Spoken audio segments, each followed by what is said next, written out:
खबर आपको देंगे, रावलपिंडी की इंसदाद दहशतगर्दी अदालत की हिदायत के बावजूद बानी पीटीआई से वकला की मुलाकात नहीं हो सकी है। फैसल चौधरी और फैसल मलिक एडवोकेट बानी पीटीआई से मुलाकात किए बगैर ही अडियाला जेल से वापस रवाना हो गए हैं।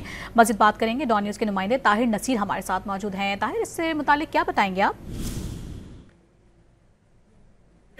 जी ताहिर, अपने नाज़रीन को बताएं कि रावलपिंडी की इंसदाद दहशतगर्दी अदालत की हिदायत के बावजूद बानी पीटीआई के वकला मुलाकात की गर्ज से अडियाला जेल पहुंचे, ताहम उनकी मुलाकात नहीं हुई। फैसल चौधरी और फैसल मलिक एडवोकेट बानी पीटीआई से मुलाकात किए बगैर ही वापस अडियाला जेल से रवाना हो गए। रावलपिंडी की इंसदाद दहशतगर्दी अदालत ने आज वकला की मुलाकात का हुक्म दिया था और इसी की बिना पर फैसल चौधरी और फैसल मलिक एडवोकेट मुलाकात की गर्ज से बानी पीटीआई से मुलाकात के लिए अडियाला जेल पहुंचे थे, ताहम उनकी मुलाकात नहीं करवाई गई और वहाँ पर वो मुलाकात के बगैर ही वहां से वापस रवाना हो गए हैं। रावलपिंडी की इंसदाद दहशतगर्दी की अदालत की हिदायत के बावजूद बानी पीटीआई से वकला की मुलाकात नहीं हो सकी।